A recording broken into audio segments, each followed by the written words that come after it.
Oh man, another week, another negative story when it comes to the state of the UK car industry, which is just seeming like it's getting worse and worse right now. Now, I've covered extensively about why the UK's car industry is in a lot of problems right now and why this is really coming to a head as we head into 2025. A lot of it's down to the ZEV mandate, the zero emissions vehicle mandate, which basically says that car manufacturers have to manufacture a certain percentage of cars as EVs compared to traditional petrol and diesel vehicles. Now, these estimates, when they were put in place years ago, were, as it turns out, a bit inaccurate because of unforeseen circumstances, because the amount of demand for electric vehicles has not been as high as what was initially anticipated. And I've already gone into detail about how that has to change and what can be done now to save things. But I saw the other day in the Times that there was a very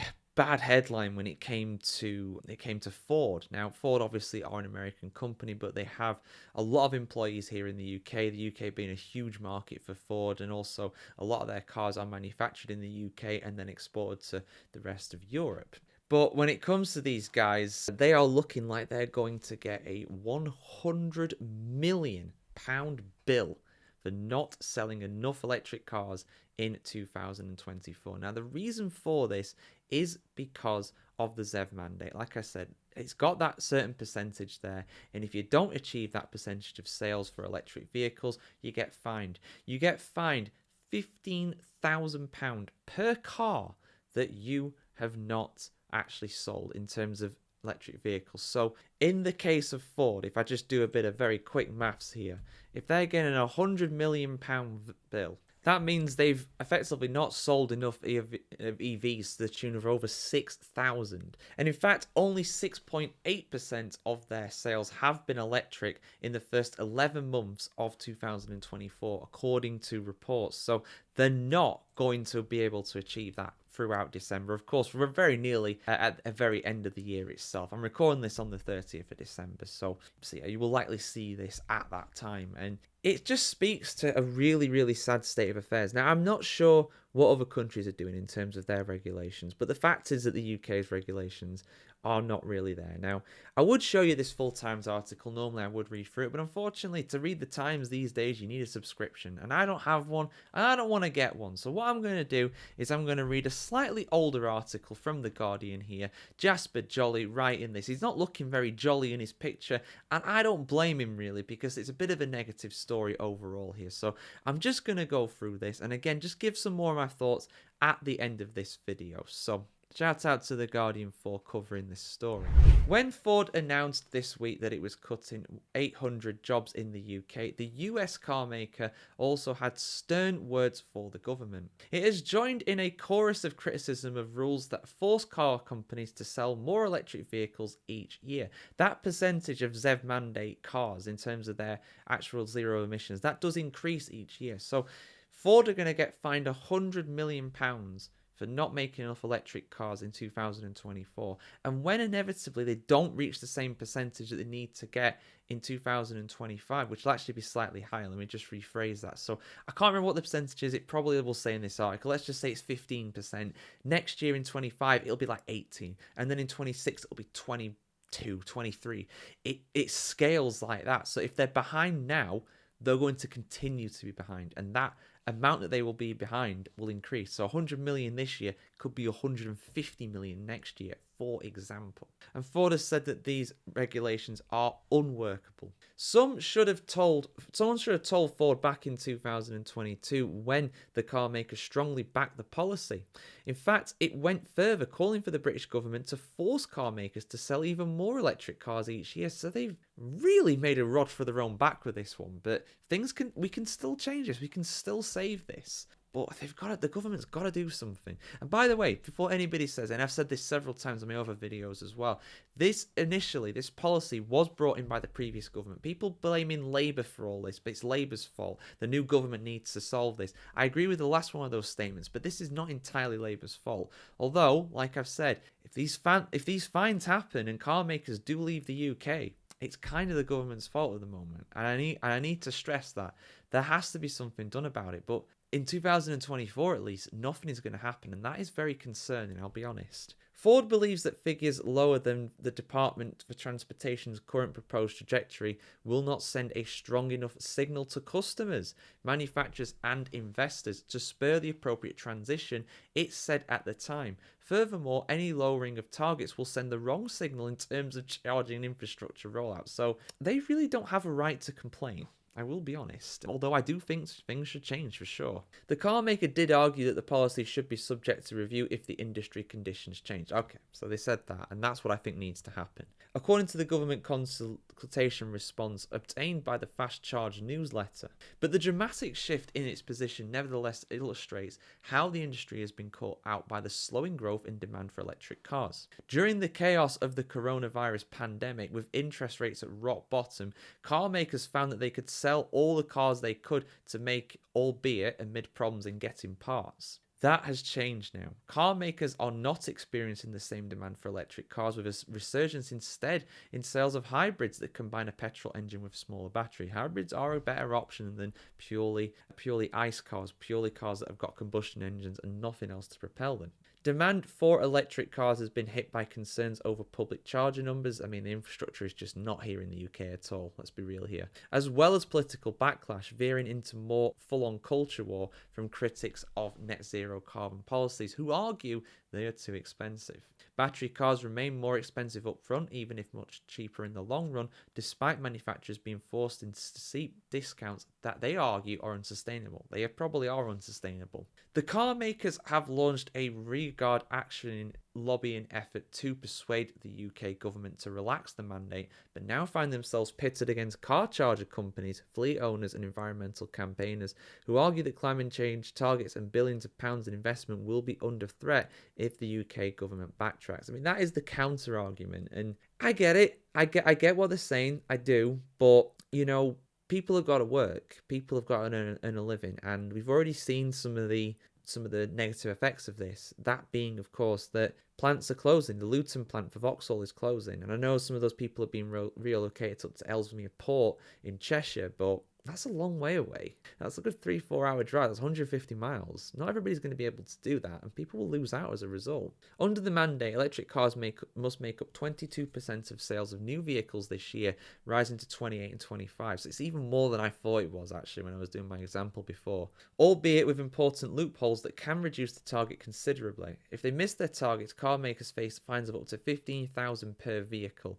No car makers publicly argue with the goal of 80% battery vehicles by 2030 before a complete ban on new petrol and diesel vehicles in 2035. The mandate is sure to be a key focus for the Society of Motor Manufacturers and Traders (SMMT) when the lobby's group members convene on Tuesday evening at its annual black tie dinner. Executives at a hotel on Park Lane in London will expect to be ribbed by the host, comedian and TV presenter Tom Allen. For the industry, the ZEV mandate is no laughing matter. After months of requests on Wednesday, several car makers met the Transport Secretary Louise Hay and Business Secretary Jonathan Reynolds in London to plead for more leeway. So basically, I mean, going off of this graph here on The Guardian, essentially what it's showing is that the green line is that's what they're wanting to happen originally, the government. That's the percentages they're wanting to go with. Now, in the long term, they're not wanting to change it. 2030 goal is still there. 2035 goal is still there, 100%. But the path to getting there has effectively been, that's what they're wanting to do. The car manufacturers are wanting to lower it. So in 25, for example, it'll still be higher than what it was this year. Instead of being 25%, looking at that graph, it'd be 24 or 23. So it's not a massive dip, really, when you think about it. But what I would say to that as a counter argument to it would be that ramp up between 27 and 2030 is an incredibly steep line, rather than being a more linear path like it is now, which in theory is more achievable.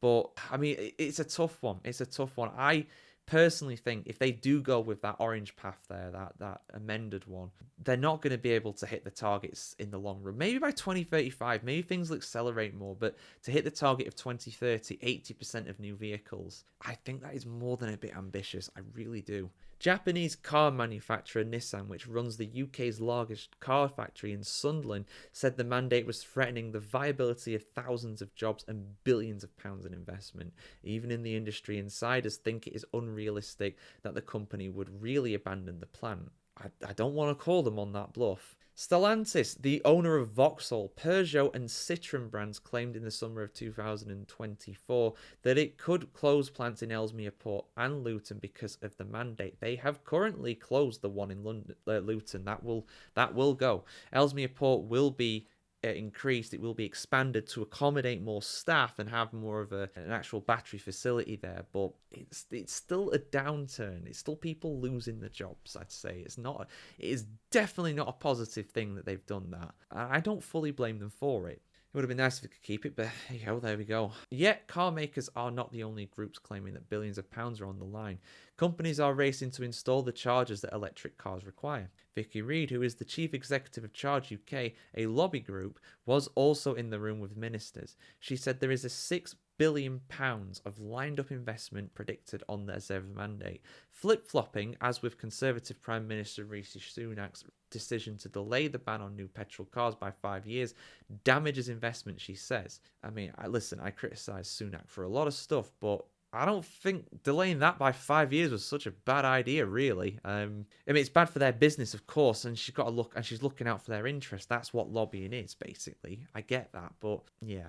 I mean, there's no point investing in a dead horse. And I'm not saying that battery technology is a dead horse, but come on, it's got its limits. We must not make the same mistake again, she said. Anything that leads to fewer fully electric vehicles on UK roads is a no-go for us because it means fewer customers. It's tricky to work out how much pressure individual car makers are actually under. The headline target is 22% of electric car sales, but in reality they can earn credits that lower it. Those credits include lowering the average emissions of the new petrol cars and borrowing excess electric cars made in later years. Another option is buying credits from other brands, although the British industry bristles at the thought of subsidising rivals such as China's BYD or the US's Tesla. Yeah, that's the thing, they'd have to get from other countries, which of course doesn't help out the UK economy now, does it? With all the loopholes, the think tank New Automotive has calculated that the real target for 2022 is 18.1%, right in line with the 18.1% electric sales achieved in the first 10 months of 2024. The SMMT disputes those calculations, though, pointing to disparities between its sales figures and the think tanks, although it has not yet come up with another estimate. I mean, and look at this graph here as well. I mean, that is the headline there, basically. That is what it is. You know, the electric car sales are increasing overall, but interestingly, in 2024, we've not seen the big average spike this year. I mean, you look at this here, there's some big spikes there, one for 20, one for 21 as we go into there, one for 22 as we head into there, one for 23. There's usually a big spike at the end of each of these years. I mean, it's midpoint for 2020, but 2020 was a complete outlier in terms of everything, really, because of the pandemic and everything. It just shut down everything, didn't it? So it was a bit different.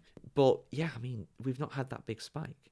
It is slowly going up towards the end of the year, but it's not on the kind of levels of what we've seen previously. So it's going up, just not as fast as what it was, and that's the problem. The demand is not there, even though there's all these, unsustainable incentives that are there too. Ben Nelms, who's the New Automotive chief executive, said there is a high level of uncertainty and the target could reduce more or less depending on the decisions taken by the manufacturers. Nevertheless, he said that if the current trends are maintained, it is realistic to think that the real target for 25 could be between 24 and 25% rather than the headline of 28. Car makers are now arguing for more of those handy flexibilities. Ideas presented to ministers this week include allowing car makers to comply if they overachieve on targets in later years and giving extra credits to electric car makers in Britain. A policy that could be attractive given the political importance of maintaining UK jobs. The business department is thought to be open to relaxing the rules, but the industry has so far found the transport department less than responsive to its entreaties. No, never heard of that word before. Fancy words on newspapers. Who would have guessed? As it keeps its eye on climate goals. Colin Walker, the head of Transport at Energy and Climate Intelligence Unit, a campaign group, argued that the mandate is working and is good for British consumers. The mandate is an incentivizing manufacturers to compete on price. As prices come down, sales are going up, with more than 1 in 5 new cars sold in the UK being an EV in the last 3 months. Whatever happens, the industry is unlikely to let up on the pressure from the government, given jobs cut, failing profits, and a steep investment needed around the world. It is likely that some of them will face fines if the rules are as they are. Yeah, Ford with their 100 million. David Bailey, the professor of business and economics at the University of Birmingham, said that he believed more flexibilities are warranted. The ramp up is really quite severe, he said. I think companies will struggle to hit that. I agree. So what happens from here? Well, it looks like in the short term, companies are going to be fined. Ford's going to be fined 100 million. We don't know what the others are going to be fined.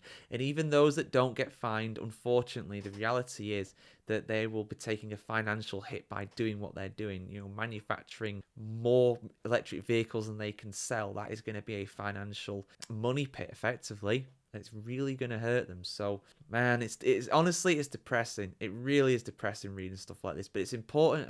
So that's why I want to bring it to you at the end of the day. I hope we get some better news going through 2025, but the fallout, the aftermath of this is unfortunately not going to go away. We're going to be hearing about all kinds of fines for some companies, and the companies that aren't being fined, those unfortunately are going to get a big hit in terms of the cars they're manufacturing. They're not going to be able to make as much money for all the effort. And car companies leaving the UK, downsizing, relocating, it's all bad. It's not good stuff. This is not something that is going to incentivize new companies to come. It's all right, it's hard to attract new customers. It's much easier to maintain the ones you've already got. I will say that there is a good point in terms of it being good for consumers. I mean, I know a few people who've had, bought electric cars recently because the incentives are so good. It's a no-brainer, but it's good for the consumer, yes, but it's bad for business. It's bad for businesses in the long term. It is unsustainable. That is clear. I believe them when they say that, because I'm not going to go into the numbers of it specifically, but my good friend who I talked to a lot about stuff like this, she's got an electric car, and the price she pays for her electric car per month is laughably cheap. And it's new as well. It was new when she got it. So it's one of them where it's like, how on earth have you managed that? And that's with, in general, interest rates being sky high right now. She pays no interest on it. It's incredible. It's an incredible situation. But that's just my thoughts on it, guys. A long video here, I know. But like I said, this is a subject that is very important and it needs to be highlighted. And I'm going to continue to highlight it. Whenever I see stories about this, I'm going to do it because, listen, I get it, I went through engineering school. I wanted to be in the automotive industry. I didn't end up doing that, but I know a lot of people who are. And Britain has a lot of things to be proud of. And I think its car manufacturing industry is one of those things. I know, again, a lot of people in my comments are saying, oh, the industry in the UK is dead. It's not. It's not dead. Tell that to the thousands of people working in it right now. Tell them it's dead. If it was dead, what are they being paid for? But it's sick. It needs help right now. And some of these policies, in my opinion, are actively harming it. And I've said this on a number of occasions, and my opinion has not changed. It's been further shored up by that incredible 9-figure fine that Ford are getting. They'll leave. They will leave. If that continues, they will go. Yes, of course. They probably regret what they said earlier this year. Absolutely. What they said was dumb, as it turns out, because they're going to get hurt by it. But for me, it's got to change. These regulations have to be amended. They have to be, and just lower the percentages. That's all they got to do. Just make them numbers smaller, make them more achievable. 18% for this year, 22% for next year. Sit down with them, talk to them, because if you're not careful, they'll leave the room. They'll never come back, and thousands of people will lose their jobs for nothing, and it'll hurt the economy. It's not rocket science. It's not rocket science. But yeah, your thoughts in the comments below, guys. Hope you enjoy is probably the wrong word, but hope you got some information from this video that you weren't aware of before. And for much more videos, usually a bit more upbeat than this, do keep it tuned here to the motoringchronicle.com. Like, share, comment, subscribe, and hopefully 2025 is a better year for UK car manufacturing, because 24 has been a bit of a stinker, to be honest.